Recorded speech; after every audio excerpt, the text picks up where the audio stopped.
Welcome to the Bovine Podcast, where we dive deep into the world of dairy farming and the people behind the scenes. I'm your host, and today we're exploring the world through a cow's eyes, how Temple Grandin's unique vision continues to reshape dairy. We'll discover how Grandin's neurodivergent thinking and her ability to see the world from a cow's perspective has revolutionized facility design, handling practices, and ultimately, dairy farm profitability. Whether you're looking to reduce stress in your herd, improve milk yield, or create more efficient handling systems, this episode offers practical insights from one of animal agriculture's most innovative minds. Stay with us as we translate Temple's visual thinking philosophy into actionable strategies for your dairy operation. Welcome back to the deep dive, everyone. Sometimes the real game changers in this industry don't come from the latest gadget, but from, a fundamental shift in how we see things. And today, we're jumping headfirst into a revolution driven by just that, understanding our dairy cows by seeing the world through their eyes.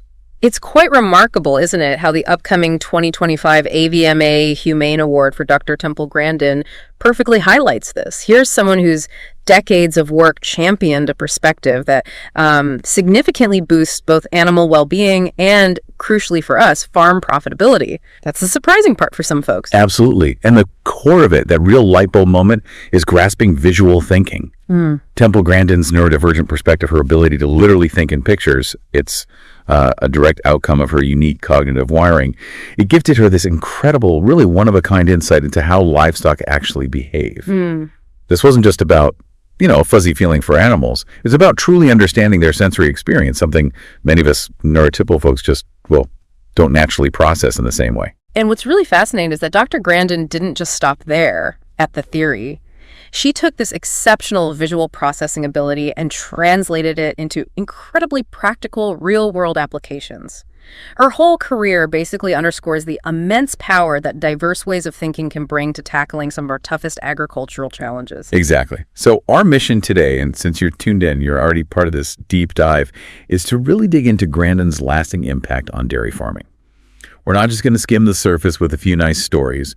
We're diving into the practical, actionable ways her principles can be applied by us, today's dairy professionals. Yeah, the how-tos. Right. Think of it as your express route to understanding everything from facility designs that genuinely work with cow behavior to, the future of animal welfare in our increasingly automated systems. And the kicker, it all comes back to boosting cow comfort and, yes, that all-important bottom line we all keep a close eye on. And for you, our listeners, the knowledgeable dairy farmers and industry professionals tuning in, our aim is to provide a really in-depth exploration. We'll be using the terminology and concepts you're already familiar with. This isn't, Dairy 101. It's a proper deep dive into the why and, maybe more importantly, the how behind Dr. Grandin's influence on our industry today. All right, let's really get into it then. Temple Grandin receiving the 2025 AVMA Humane Award. That's not just a nice gesture. It feels like a real landmark moment, doesn't it? 40 years of work being recognized by, one of the most respected voices in veterinary medicine. It is. It's highly significant. This award really does underscore the long-term and frankly far-reaching impact of her work. And like you said, it serves as a powerful validation of neurodivergent innovation within agriculture. Dr. Grandin's remarkable ability to think in pictures wasn't just a personal trait, it became this uniquely powerful lens. Through it, she could meticulously identify and understand environmental details, stressors that often go completely unnoticed by those of us who don't process information visually in quite the same intense way. Yeah.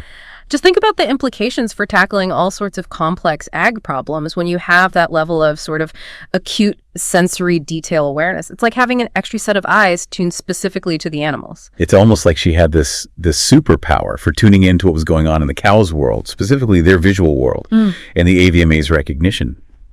It feels like a real thumbs up to this whole idea that different ways of thinking aren't just interesting footnotes, they're incredibly valuable, particularly when it comes to something as fundamental as animal welfare. It's a powerful message, isn't it? That different brains can bring truly innovative solutions to the table. Precisely. It powerfully highlights that genuine innovation isn't solely dependent on the next technological leap or purely data-driven approaches. Sometimes the most profound breakthroughs come from fundamentally different ways of thinking about the problems we're trying to solve. Right. This award implicitly sends a strong message to the entire agricultural industry to look beyond our traditional methods and to actively seek out and really value the unique contributions of individuals who might process information differently. The dairy sector, agriculture as a whole, stands to gain so much by embracing this diversity of thought.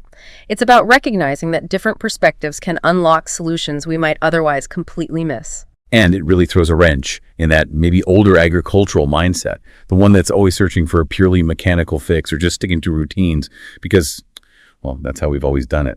Temple has consistently shown us the immense power of empathy, of genuinely trying to step into the animal's sensory shoes, combined with that incredible visual sensory intelligence.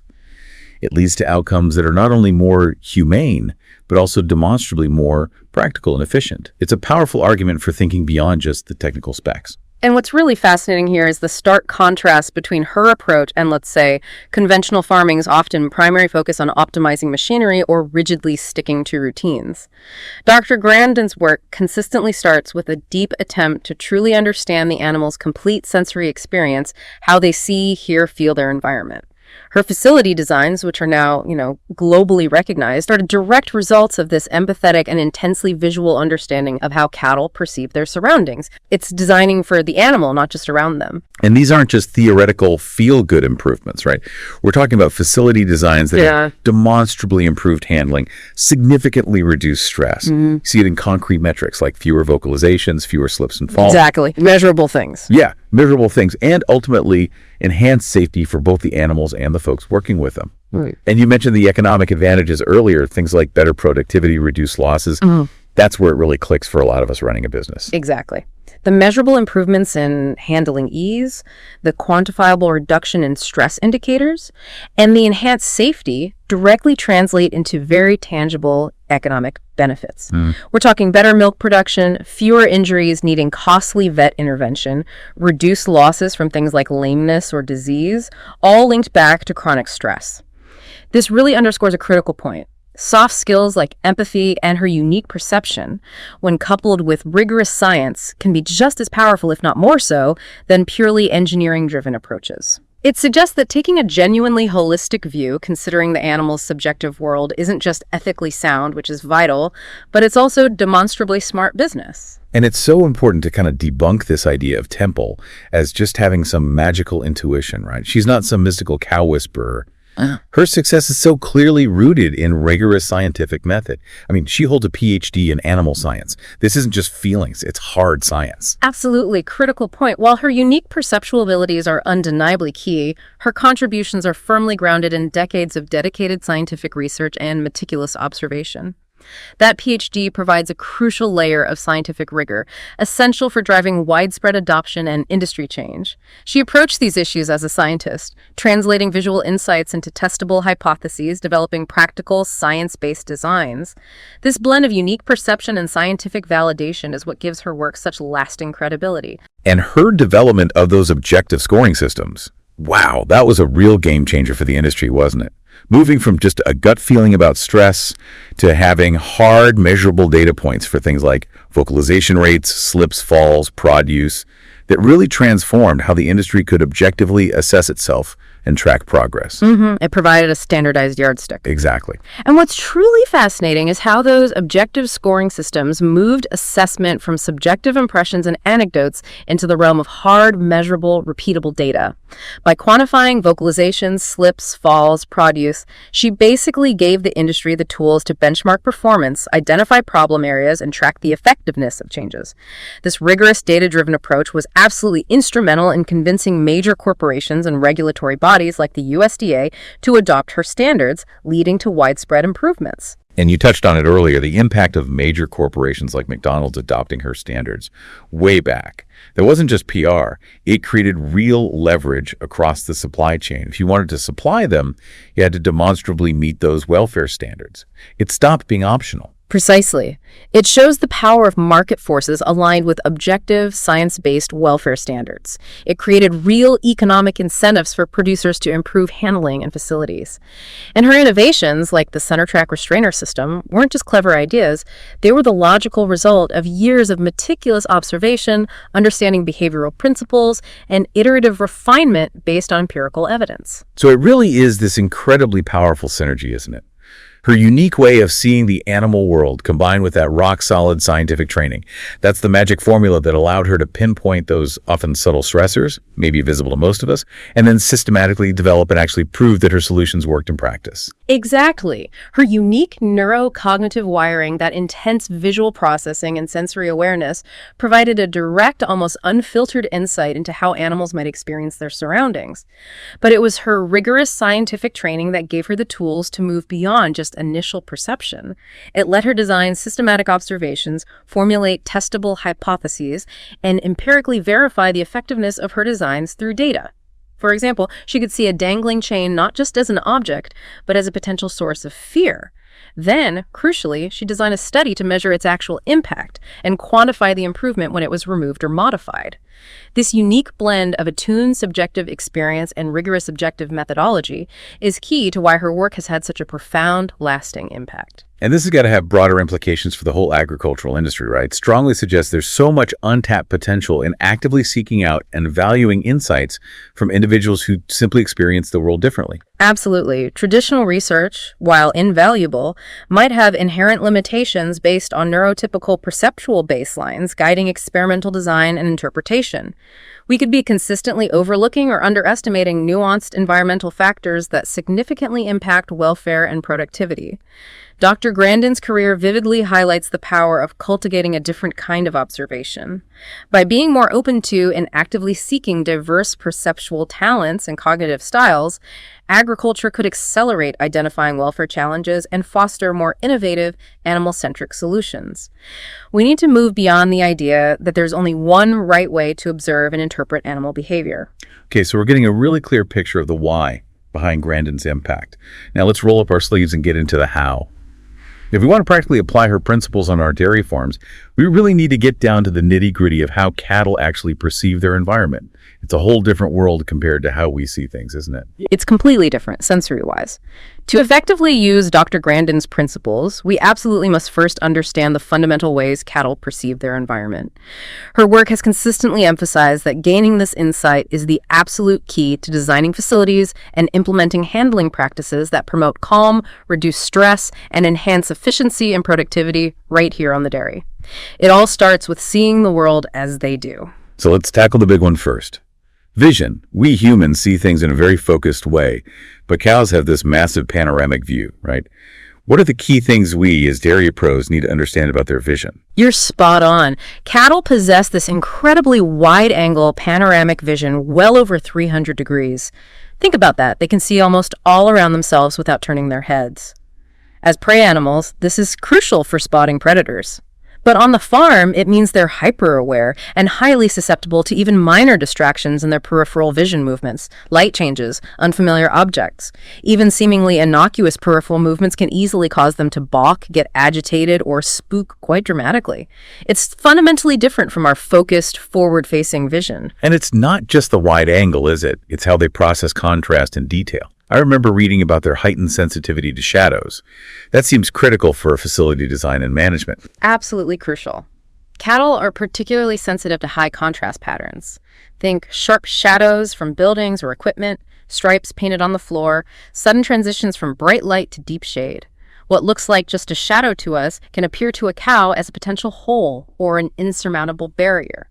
This is why you often see cattle hesitate or refuse to cross even faint shadows in alleys or parlor entrances. It's not stubbornness, it's their visual system interpreting high contrast as a potential threat. And what about color? I know they don't see the same vibrant range we do. How does their color perception differ, and what are the practical implications? Correct. Cattle have dichromatic color vision, more limited than our trichromatic vision. They primarily see shades of yellowish green and blue-purple. This means things that look distinctly different to us in color might appear similar or indistinguishable to a cow.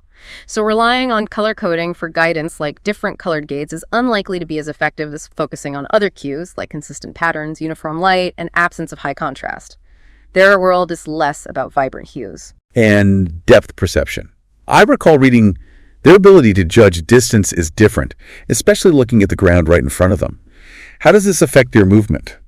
Yes, while their distance depth perception is good for spotting things far off, their ability to accurately perceive depth at ground level, especially with their heads up, is likely poorer than ours. This explains why you see a cow stop and lower its head to investigate changes in flooring texture, a small puddle, or a drain grate. They're trying to get a better visual fix on what's directly underfoot. This hesitation isn't being difficult, it's their visual system gathering crucial information about a potentially uncertain surface before committing their weight. Okay, vision is massive, but what about other senses? Hearing, I know it's supposed to be incredibly acute, maybe more so than ours in certain frequencies. How does that impact them on the farm? Auditory perception is another key difference. Cattle have very sensitive hearing, particularly attuned to high-frequency sounds. These high-pitched noises, maybe less noticeable to us, can be far more startling and distressing to them. Think sharp clanging gates, hissing compressed air, even raised human voices or shouting. These are major stressors, triggering fear responses, increased heart rates, anxiety. We consider normal farm background noise can be a chronic source of stress. Maintaining a quiet, calm auditory environment is crucial. And I've definitely seen how cows often seem to prefer moving towards brighter areas, as long as it isn't harsh or glaring. Is that a general tendency we can use in design? That's a very accurate observation and a key principle Dr. Grandin emphasizes. Cattle generally tend to move from dimmer areas towards brighter lit ones, provided the light isn't shining directly into their eyes, causing glare. This innate tendency can be used strategically when designing handling systems, parlor entrances, traffic flow, making areas seem more inviting. But it's crucial to avoid sudden, intense bright spots or harsh glare, as these can be just as aversive as dark shadows. Even diffuse lighting is the goal. It really sounds like so many handling frustrations are actually just predictable responses to sensory inputs that we, with our different senses and human focus, often miss or misinterpret. Exactly. As Dr. Grandin has consistently pointed out, many common handling frustrations aren't the animals being obstinate or difficult. They're often predictable, innate responses rooted in their sensory biology and prey animal instincts. When a cow stalks at a shadow, it's not being stubborn. It's reacting to a visual cue. Its brain interprets as a potential hazard, like a hole. Understanding these sensory differences shifts the responsibility for smooth handling from the animal to our thoughtful design and management. If we tailor the environment to how they perceive it, minimizing startling, confusing, threatening stimuli, they'll generally move more willingly, calmly, with less need for force. It's about creating a landscape that feels safer to them. And there's also this important concept of the specificity of animal learning that Temple talks about, right? They don't automatically generalize learning from one situation to another, even if it seems similar to us. That's an absolutely critical principle with profound implications. Unlike humans, cattle don't readily transfer learning experiences from one context to another, even if context seems similar to us. A cow might learn a handler in a green jacket in her home pen is safe, but that doesn't automatically transfer to a handler in a blue jacket, even if they behave similarly. To the cow, they're different stimuli.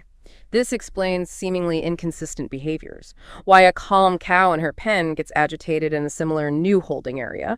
Why a system that worked yesterday has issues today if a small detail changed a new shadow or a squeaky gate. This underscores the importance of meticulousness and patience when introducing anything new or altering routines. It also means fixing one distraction might just unmask another, requiring continuous observation and adjustment. It's not a one-time fix. Okay, this dive into bovine senses is incredibly insightful. It drives home that to apply Grandin's principles, we have to constantly think from the cow's sensory perspective. Now, let's move from theory to practice. Let's talk about concrete examples of how understanding these differences leads to practical improvements on the dairy farm.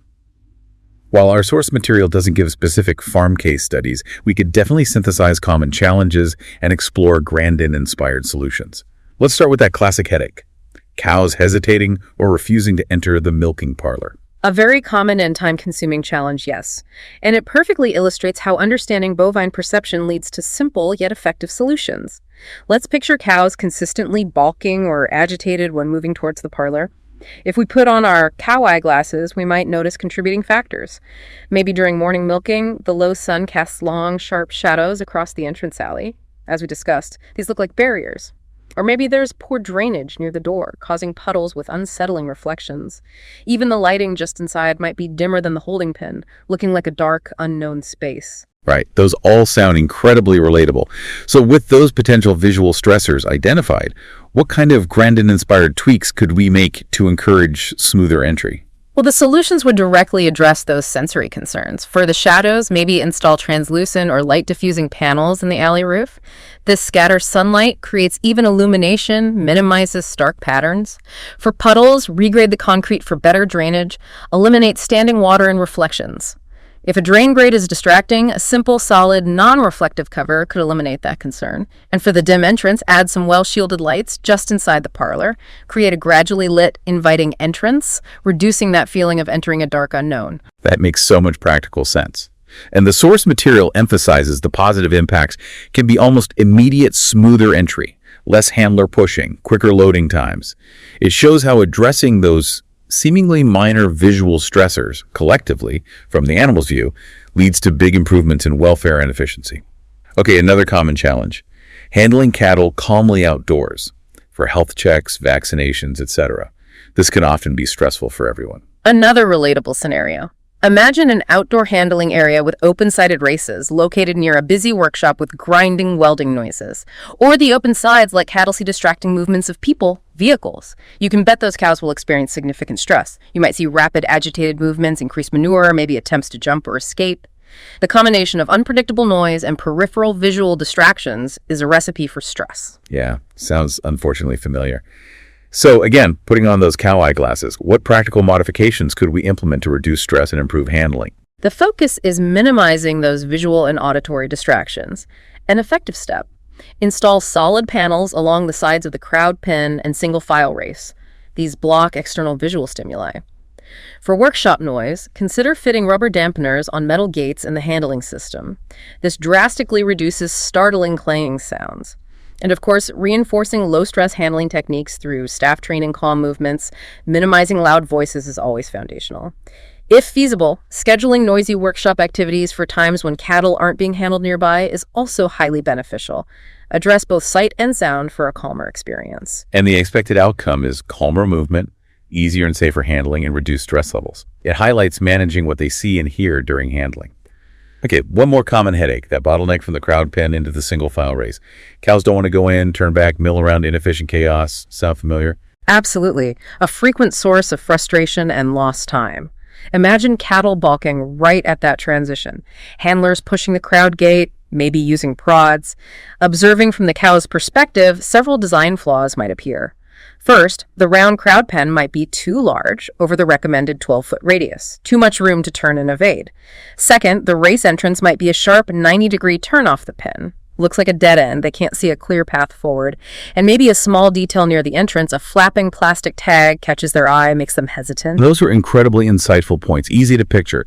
So armed with this understanding, what are some Grandin-inspired fixes to improve flow and reduce stress there? The focus is making the path forward clearer, more inviting, less intimidating. One effective modification: install a temporary panel in the crowd pen to reduce the working radius closer to that ideal 12 feet. Helps the handler guide a smaller group gently. Next, examine the race entrance configuration. Instead of sharp turn, modify it to include a short, straight section, maybe a couple of cow lengths before the curve begins. This lets animals in the pen see a clear, unobstructed path. Then, promptly remove any obvious visual distractions at the entrance, like that flapping plastic. And finally, reinforce not overfilling the crowd pen. Half to 3/4 full gives enough space to turn and align naturally without pressure. And the typical result is dramatic improvement in flow, right? Less turning back, animals enter willingly, less need for prods. It underscores paying attention to small design details and eliminating subtle sensory distractions. Exactly. These synthesized examples illustrate her core tenet. Small, observant changes based on understanding the animal's sensory world yield substantial improvements in welfare and efficiency.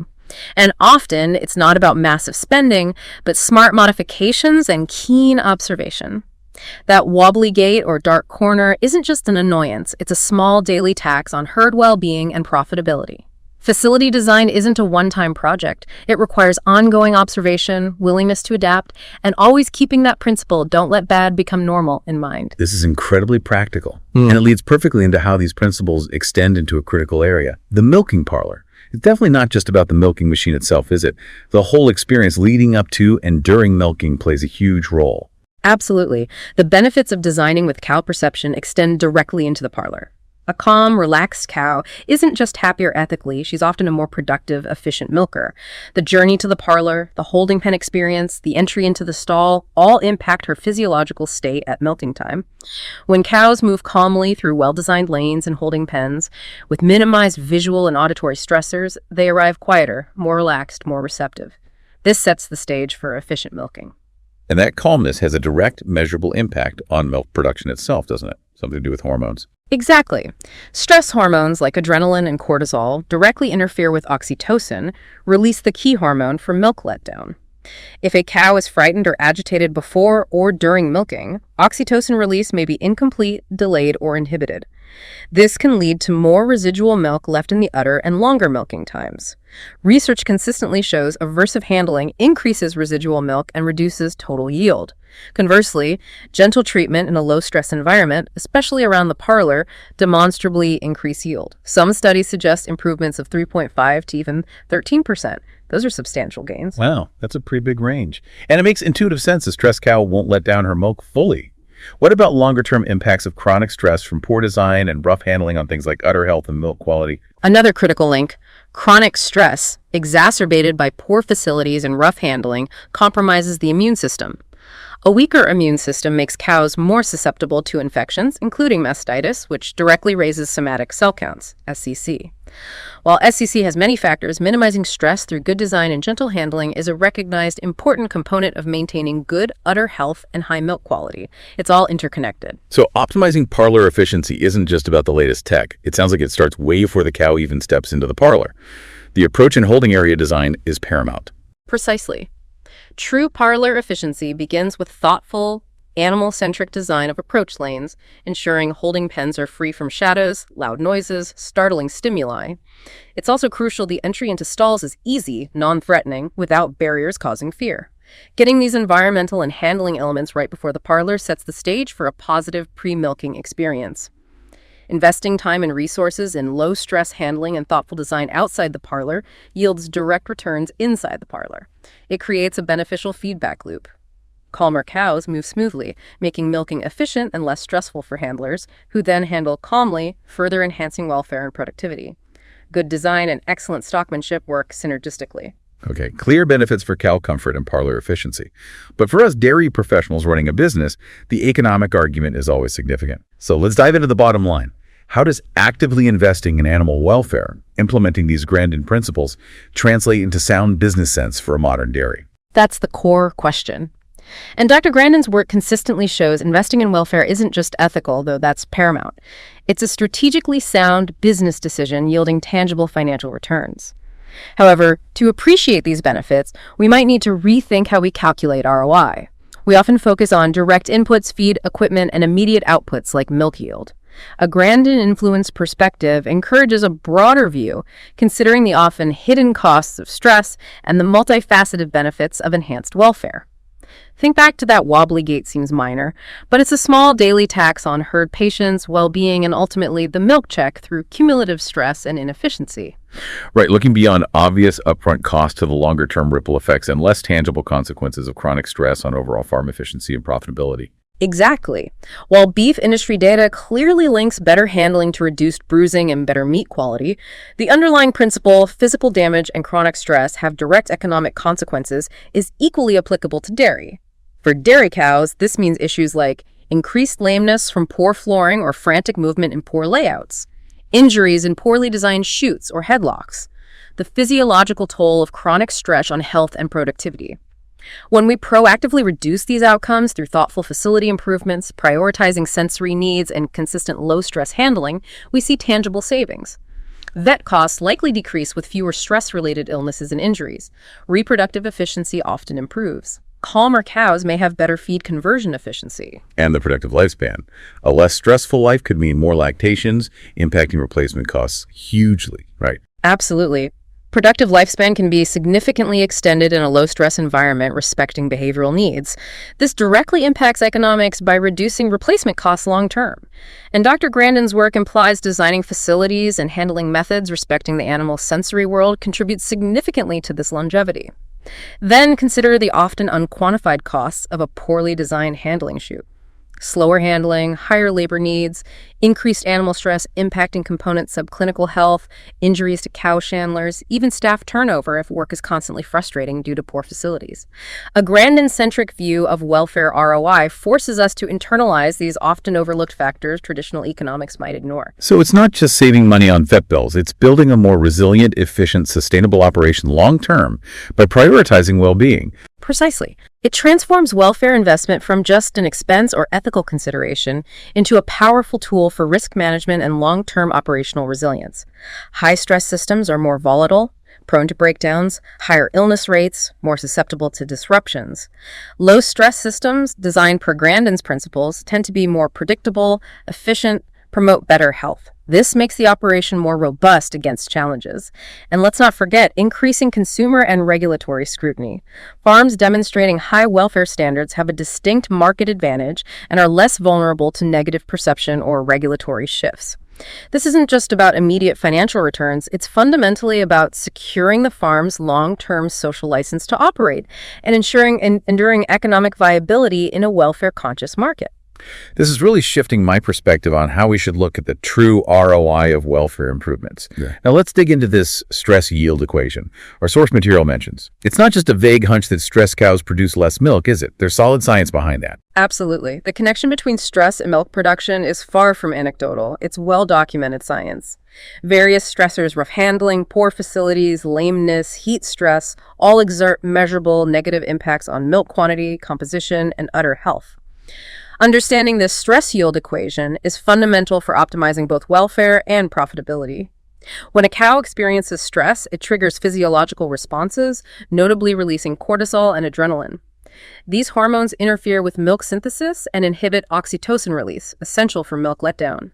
This leads to incomplete ejection, residual milk, and reduced total volume. Metabolic energy normally used for milk production gets diverted to cope with the stress response, further impacting yield and potentially altering components. And chronic stress suppresses immune function, increasing susceptibility to infections like mastitis, raising SEC, and reducing quality. And our source material includes a helpful table laying this out, connecting specific stressors to observable signs and the impact on production. Let's walk through a few examples. Handling stress, observing increased balking or vocalization. What impact can that have? Right. When we see clear signs of handling stress balking, rushing vocalization, high prod use research clearly indicates a noticeable, economically significant decrease in milk yield. Some studies suggest potential losses of 3.5% to 13% from rough handling, especially pre-milking. We also see potential reductions in fat protein, likely secondary metabolic effects, and increased mastitis risk from poor letdown and weakened immunity. What about facility-induced stress? Environmental factors like shadows, noise, poor flow causing hesitation and bunching. How do those less direct stressors impact production? Stressors related to facility design or maintenance, shadows, noise, poor flow causing hesitation, crowding also lead to measurable yield decrease, likely due to agitation, anxiety, and potential inhibition of milk letdown if cows feel uneasy. Additionally, potential subtle alterations in milk composition and increased mastitis susceptibility from hygiene challenges in poor areas and immunosuppression from prolonged stress. Lameness is another huge issue with tremendous economic impact. How does lameness specifically tie into this stress yield equation? Absolutely. Lameness, observed through gait changes like shortened stride or head bobbing, is consistently linked to significant yield decreases. Estimates suggest losses around 800 pounds per lactation or 5.5 pounds per day. Studies also indicate potential milk composition changes, fat percentage slightly increasing, lactose sometimes decreasing. And unsurprisingly, lameness is often associated with elevated SEC and higher risk of udder infections. The discomfort and pain create significant physiological stress, diverting energy from production. It's eye-opening to see these stressors and their impacts laid out. And the point about the cumulative effect really hit home. It's often not one big issue, but small things adding up. Exactly. A slightly slippery floor section, plus occasional loud noises, plus maybe suboptimal holding pen lighting, none seem critical alone. But repeated exposure to multiple minor stressors simultaneously leads to chronic, low-level stress. As the table shows, each stressor has potential negative impacts. In reality, cows often face several concurrently, and stress responses can be additive. Energy used coping with heat stress is in addition to energy used coping with social stress from overcrowding. This underscores why a holistic farm assessment identifying and mitigating all potential stressors based on Grandin's principles is so much more effective than addressing issues in isolation. The goal is reducing the total cumulative stress load on each animal. And while precision dairy tech is exciting, it sounds like these fundamental Grandin principles about environment and handling are still absolutely crucial, the foundation. They are absolutely foundational. While precision tech sensors, AI monitoring analytics offers powerful tools for management and insight, Grandin's environmental and handling principles remain critical bedrock for sustainable, welfare-focused dairying. Technology can monitor stress indicators, detect early lameness, rumination changes. But if the root cause is slippery floors or shadows in the holding pen, the sensor just identifies a symptom. Grandin's principles address root causes related to the animal's perception and experience. The most effective approach combines Grandin-inspired design and excellent stockmanship to minimize inherent stressors, then uses precision tech for ongoing monitoring and early detection. Technology amplifies the benefits of good foundational design and management. It cannot replace those fundamental welfare principles. Incredibly valuable insight. And one of Grandin's most significant contributions seems to be moving the industry towards objective, science-based welfare measurement through standardized audits. Can you tell us more about the impact of these objective audits? Absolutely. A truly pivotal aspect of her impact has been the tireless development and promotion of standardized, objective animal welfare auditing systems. These move beyond subjective opinion, focusing on systematic scoring of specific, observable, animal-based outcomes, vocalization rates, slips falls frequency, prod usage, body condition health status. This shift from vague assessments to objective, animal-based data was instrumental in moving the industry towards evaluations that are measurable, repeatable, and verifiable. It provided a clear, defensible pathway for continuous improvement and accountability throughout the food chain. A real game changer. And you mentioned earlier the role major corporations like McDonald's played in adopting these standards. That seems like a real turning point in widespread adoption. It was a watershed moment. The power of objective audits was undeniable when major corporations, notably McDonald's in 1999, adopted Grandin's protocols as the standard for evaluating meat suppliers. This created enormous pressure throughout the supply chain, compelling packers and producers to implement substantial improvements in handling and facilities to meet these clearly defined, measurable standards. While initially focused on meat processing, the core principles and methodologies have profoundly influenced on farm care programs across species, including dairy, as seen in programs like the National Dairy Farm Program. And those farm-level programs like FARM actively use these direct animal-based measures, assessing lameness, prevalence, body condition scores, right? Not just looking at management on paper. Exactly. The farm program incorporates third-party verification and tracks key animal-based outcomes. Locomotion scoring for lameness, body condition scoring for nutrition, hygiene levels. This reflects Grandin's core principles of objective assessment. The documented success of programs like FARM in reducing lameness rates, moving farms from over 20% down towards 5% or less, is tangible proof of how these objective, outcome-focused programs drive real positive change at the farm level. So for a working dairy farmer listening, what are the direct benefits of actively participating in these standardized welfare audits on their own farm? Several important benefits. First, audits provide clear benchmarks, allowing producers to objectively evaluate their practices against industry standards and pinpoint areas for improvement. Second, preparing for and undergoing an audit helps ensure greater consistency in handling practices across the farm, especially important with multiple employees. And increasingly, demonstrating participation in credible third-party verified programs is becoming essential for market access, as retailers, processors, and consumers demand transparency and verifiable assurances of humane treatment. High welfare standards provide a competitive advantage. So it's not just doing the right thing, it's creating market-driven incentives for everyone to adopt better practices. Precisely. The widespread adoption of Grandin-influenced audits created powerful market-driven incentives for continuous welfare improvement.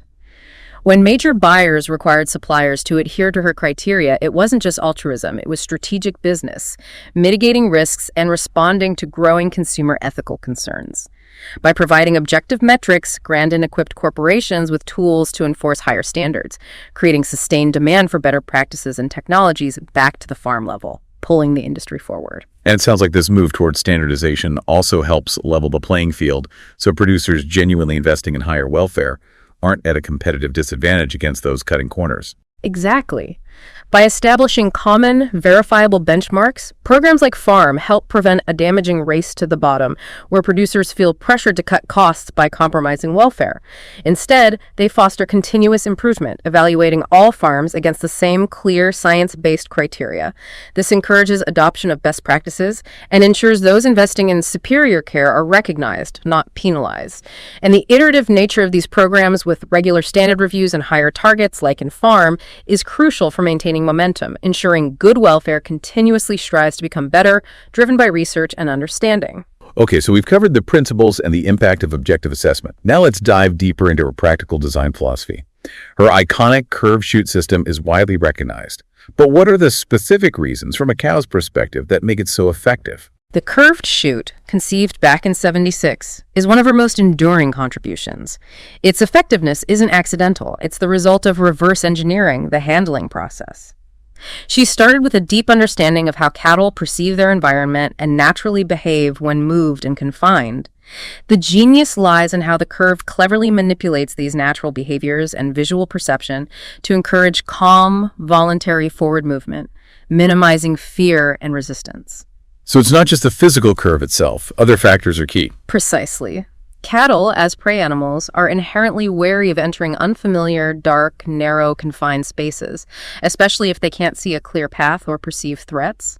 A long, straight chute often presents an unobstructed view to the far end, showing potentially intimidating activities or people, causing them to stop. The curved chute elegantly addresses this by intentionally limiting the forward line of sight. As a cow enters the curve, its view is restricted to maybe 2 or 3 body lengths ahead before the chute bends. This prevents seeing alarming distractions further down, reducing fear, anxiety, and hesitation. That makes perfect sense. Less likely to spook if they can't see what's waiting.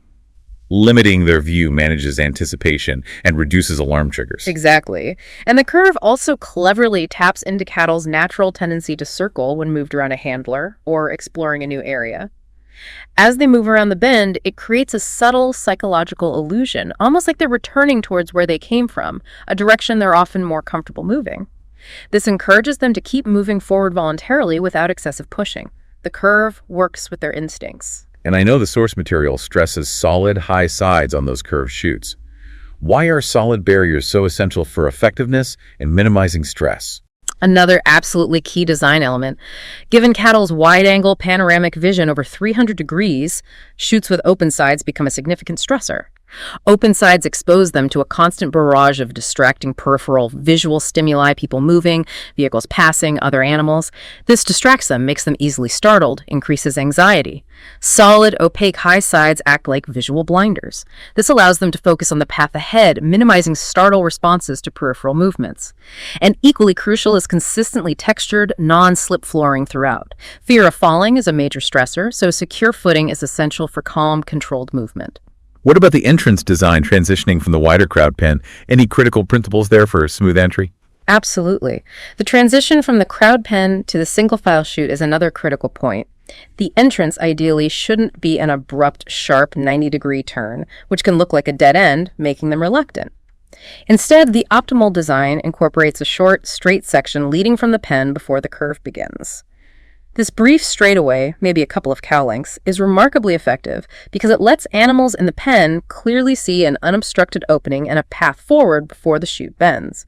This principle of showing the animal a clear place to go is essential for reducing resistance and encouraging willing entry without force. It really sounds like the curved chute's effectiveness is more about understanding and accommodating cattle psychology and perception than just physically forcing them through a narrow space. It works with the animal. Precisely. Its effectiveness isn't just the shape. It's how that shape strategically interacts with cattle psychology and sensory perception. It's about proactively managing what they see and experience, guiding their attention and movement in a way that feels less threatening, more intuitive. This contrasts with human-centric logic, where the shortest path seems most efficient. But in animal handling, a slightly longer, curved path respecting bovine psychology is almost invariably more efficient long-term by minimizing resistance, stress, and promoting cooperation. The curved chute is a testament to how empathetic understanding leads to solutions that are more humane and more effective. It's not just a structure, it's an orchestrated sensory experience, integrating limited forward vision, solid sides, non-slip flooring, appropriate lighting, and leveraging their circling tendency. A simple curve alone, without these other elements, might offer little advantage. Truly fascinating and incredibly practical. And it ties perfectly with another key Grandin principle. Don't let bad become normal. Sounds simple, but carries profound implications for daily farm management committed to productivity and welfare. Deceptively simple phrasing, yes, but don't let bad become normal carries immense weight for daily management. It's a constant call for unwavering vigilance, willingness to critically observe routines, handling, facilities, and a refusal to accept suboptimal conditions just because they're familiar or ingrained. If a practice, equipment, or feature consistently causes even low-level chronic stress or inefficiency, it's bad for both animals and the farm, and warrants immediate attention regardless of how long it's been tolerated. It's about constantly maintaining a fresh, critical perspective, isn't it? Even on things we see every day, fighting complacency and overlooking persistent, minor issues. Exactly. On a busy dairy, bad becoming normal manifests subtly. Minor facility flaws. That sticking gate making noise, spooking cows. That perpetually wet, slippery spot causing hesitation or slips, even without major injuries. That flickering light casting unsettling shadows. Each minor item contributes to baseline chronic stress. Then there are ingrained handling habits, routinely raising voices, assuming it's necessary, occasional prod use where better design or patience would suffice, overcrowding the holding pen to save minutes, making entry stressful for the last cows. These habits become accepted if not actively monitored and corrected. And this process can even creep into how we perceive and manage herd health, can't it? Accepting less than ideal performance as just the way things are. Absolutely. A gradual SCC increase met with resignation, that's just dairy farming, rather than aggressive investigation into all factors, making procedures, bedding, environmental stressors. Accepting a low percentage of mild lameness as just part of dairying, instead of relentlessly pursuing improvements in flooring, foot baths, stall comfort, subtle cow flow issues, consistent balking at a turn, one group always reluctant entering the parlor. These are clear behavioral signals something isn't optimal. Dismissing them as just how those cows are is classic bad becoming normal. The cows communicate valuable info. Our challenge is to pay attention, interpret accurately through Grandin's lens, and address the root causes. It sounds like the real danger is these small issues accumulate unnoticed, and we just gradually stop seeing them or recognizing their impact. Precisely the insidious nature. Individual minor issues accumulate, creating an environment fostering chronic, low-grade stress. This steadily erodes productivity, compromises health, impacts staff morale. The key to combating this is actively cultivating that fresh, critical perspective, regularly stepping back, seeing the farm through a cow's eyes, questioning assumptions, challenging the status quo. This is where objective tools like welfare audits become invaluable. They provide unbiased assessment, highlighting areas where practices slipped or normal is detrimental. The cognitive trap of habituation repeated exposure desensitizes us, requires active effort and systemic checks. A minor daily problem without immediate disaster fades into the background for us. But for the cows experiencing it daily, it remains a constant micro-stressor. Cumulatively, many insignificant issues lead to a compromised environment and reduced welfare, yet no single issue seems bad enough for urgent action. Objective benchmarks and fresh assessments force reevaluation against a standard, breaking the normalization cycle. This is vital as practices evolve, tech changes, personnel shifts. New bads can emerge if we aren't constantly monitoring from the animal's perspective. A powerful reminder, fostering continuous improvement, never accepting the status quo for welfare. Now let's discuss another specific design recommendation. The optimal radius for a round crowd pen. She's quite specific, isn't she? She is, and for good reason.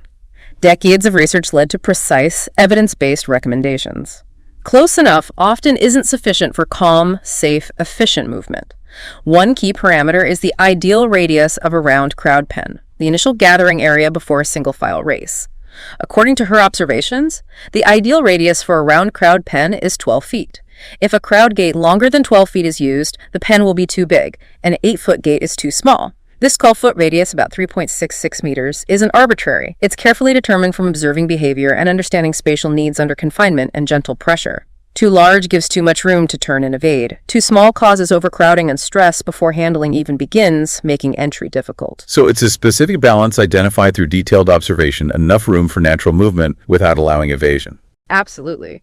That 12-foot radius isn't just a suggestion, it's an empirically derived parameter from extensive observation of behavior and spatial needs.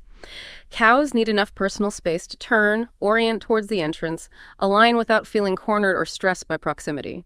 The 12-foot radius, often forming a half circle into the race, strikes that critical balance.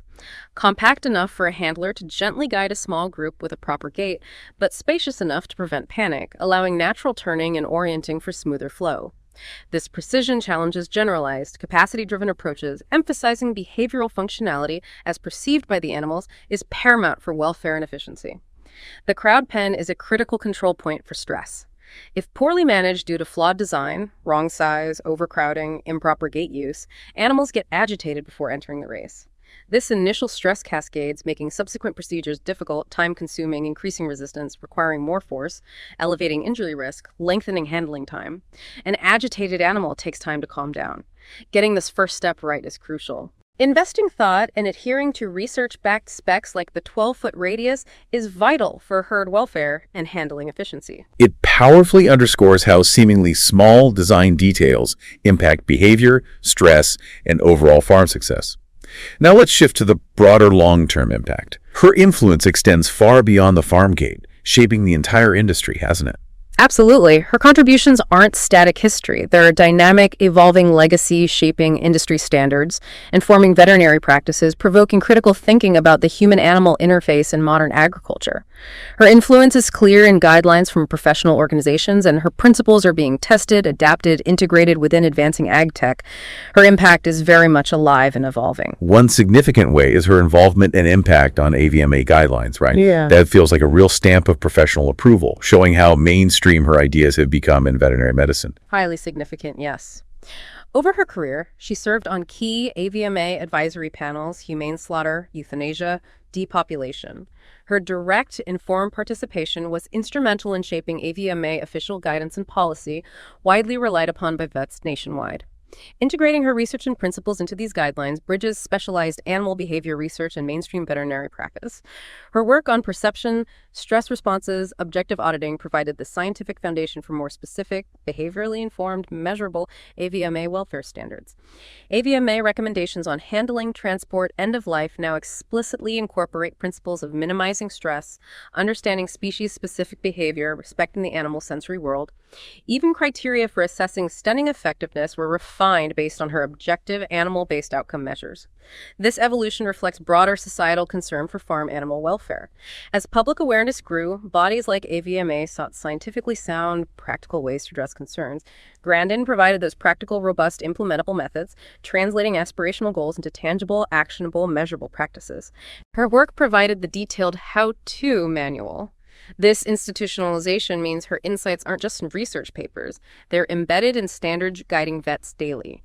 This provides a powerful framework for farmers to engage constructively with their vets on facility design, low-stress protocols, welfare assessment, based on shared understanding of validated best practices. Truly remarkable how her once perhaps unconventional ideas are now ingrained in how the industry thinks about welfare.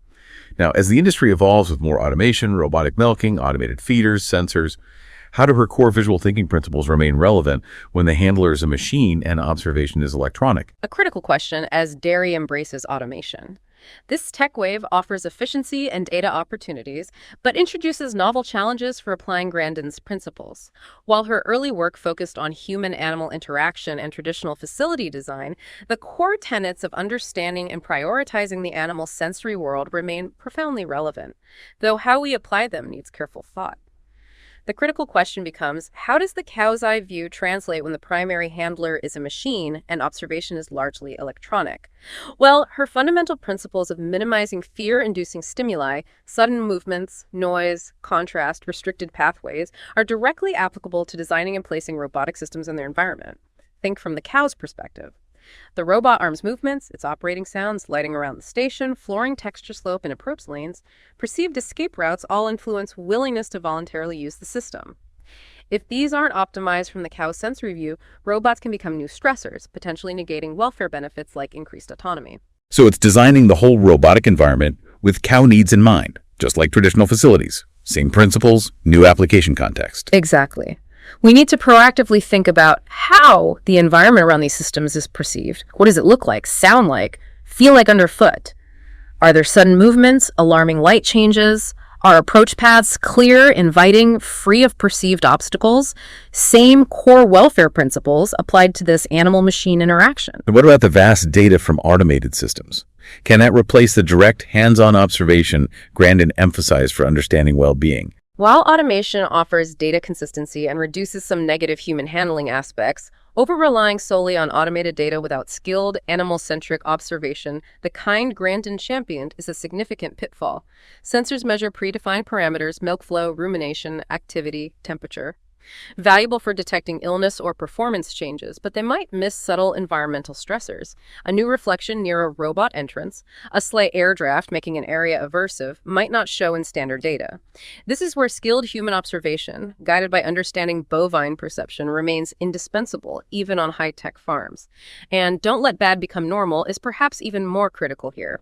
If a robot causes minor stress not obvious in aggregated data, or certain data patterns become normal without understanding the cow's perspective, chronic welfare issues can arise unnoticed. Furthermore, voluntary robotic systems might see more nuanced individual responses based on learning history, social dynamics, personal associations with the robot, compared to fixed traditional systems. This suggests, while Grandin's principles are foundational for the environment, understanding individual learning and motivation becomes increasingly important for optimizing interaction with the robot. The challenge isn't discarding Grandin's principles, but thoughtfully adapting, integrating, applying them to automation design, operation, environment, ensuring tech serves both efficiency and genuine cow well-being as perceived by the cow. Truly fascinating how these enduring principles are still essential in a changing industry. Now let's bring this back down to earth. For dairy professionals listening, what are practical, easy steps they can take, maybe starting today, to apply these Grandin-inspired insights on their own farms? Absolutely. Understanding is step one, but real impact comes from translating ideas into practical improvements on your farm. One powerful, accessible way is conducting a systematic cow's eye view audit. This just means consciously taking time to walk through your entire operation, housing, handling areas, parlor, back again with a specific focus. Actively perceiving everything from the cow's perspective. Look for factors causing subtle stress, fear, hesitation, injury risk. The key is genuinely trying to perceive the environment as a cow would, noticing small details unimportant to humans but potentially significant to them. So actively looking for things like sharp contrasts, unexpected noises, slippery surfaces, those specific sensory inputs we've discussed. Exactly.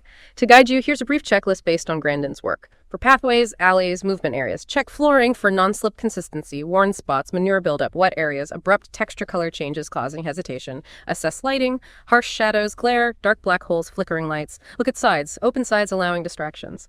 Would solid panels improve focus, reduce stress? Consider width turns, comfortably wide but not encouraging turnbacks.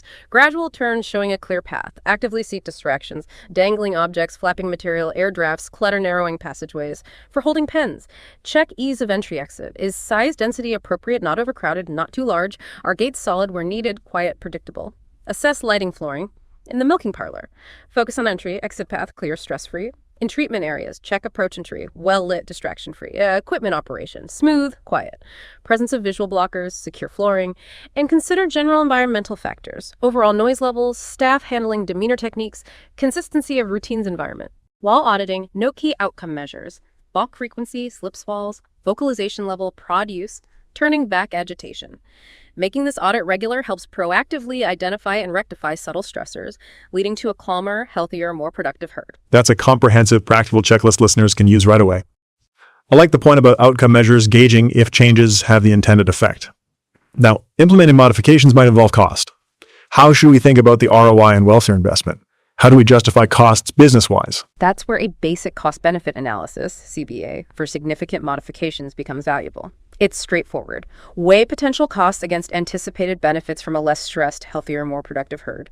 On the cost side, materials, Gates, panels, lighting, flooring, labor for installation repair, temporary disruptions during implementation, staff training. On the benefit side, improved milk yield quality, reduced fetter treatment costs, lower cull rates, enhanced repro performance, increased labor efficiency from smoother flow, better staff morale safety, meeting market standards, improving public perception. We've even got a simple framework to help think through costs, annual savings, revenue gains, qualitative benefits, and payback period. Remember, many high-impact changes identified via the Cow's Eye View audit can be surprisingly low cost. Removing a distraction, improving lighting might have significant impact without huge outlay. When doing your CBA, factor in long-term benefits like increased productive lifespan, reduced replacement costs, and risk mitigation, regulatory compliance, social license. This gives a practical, business-savvy framework for making welfare improvements not just feel good, but also be sound business decisions contributing to long-term success. Exactly. Recognizing strategic welfare investments aren't just an expense or ethical point, they're integral to the success, efficiency, and sustainability of any modern dairy business. This has been incredibly insightful and practical. A deep dive into Dr. Grandin's work and how we can apply it on our farms for better animal lives and business success. Now, as we wrap up, we want to encourage all listeners to take this information and actively run with it. Dr. Grandin provided the foundation, but continuous improvement comes from the daily ingenuity, observation, and commitment of us, the farmers working directly with the animals. So to get you thinking practically, a couple of questions for you to consider. First, considering your farm, what's one practical, low-cost environmental enrichment or modification you could realistically introduce or enhance that you believe would make a positive difference to cow well-being without major disruption or cost? And importantly, how would you measure or observe its impact? Second, think about a persistent but maybe minor handling challenge or flow issue on your farm, a bottleneck, a spot where cows seem stressed, something you might have accepted as just how it is.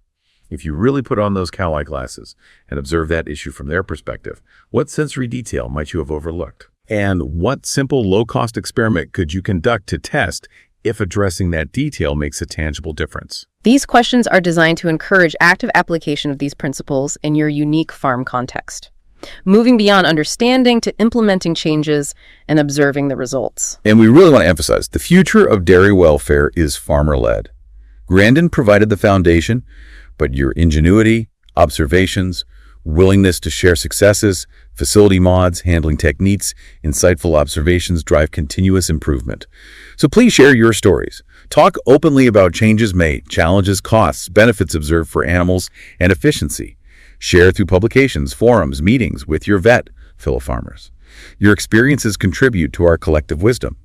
Ultimately, Grandin's legacy is changing how we think about animals. By embracing her perspective, observing, adapting, sharing, the dairy community can build a future where welfare and productivity thrive together. It's about fostering a collaborative community where practical, on-the-ground wisdom is valued, exchanged, built upon for the benefit of animals and people. So as we close, key takeaways. Remember, cattle have different sensory perceptions. Understand this is crucial. Small, thoughtful changes based on this have significant impact. Be vigilant against bad becoming normal. Make Cow's Eye View audits routine. And investing in herd well-being is ethically right and offers real ROI for long-term success. Find more resources and connect with the community at the Bovine website, www.thebovine.com. And one final action thought. After listening, take a few minutes, walk through one area of your farm with that Cow's Eye View. Identify one bad thing you've normalized. Brainstorm one simple, low-cost change to address it from the animal's perspective. We hope this deep dive provided practical, actionable knowledge you can use right away to make a positive difference. Thanks so much for joining us. That wraps up our episode on Temple Grandin's continuing influence on dairy farming. We hope these insights help you see your operation through fresh eyes, specifically your cow's eyes. If you enjoyed this episode, please subscribe to the Bovine Podcast wherever you get your podcasts and share it with a fellow dairy farmer who might benefit. Visit thebovine.com for more articles, resources, and updates serving progressive dairy farmers. Have a facility modification success story inspired by Temple's principles? We'd love to hear it. Drop us a comment or message. Until next time, this is The Bovine, where we're revolutionizing dairy farming, one story at a time.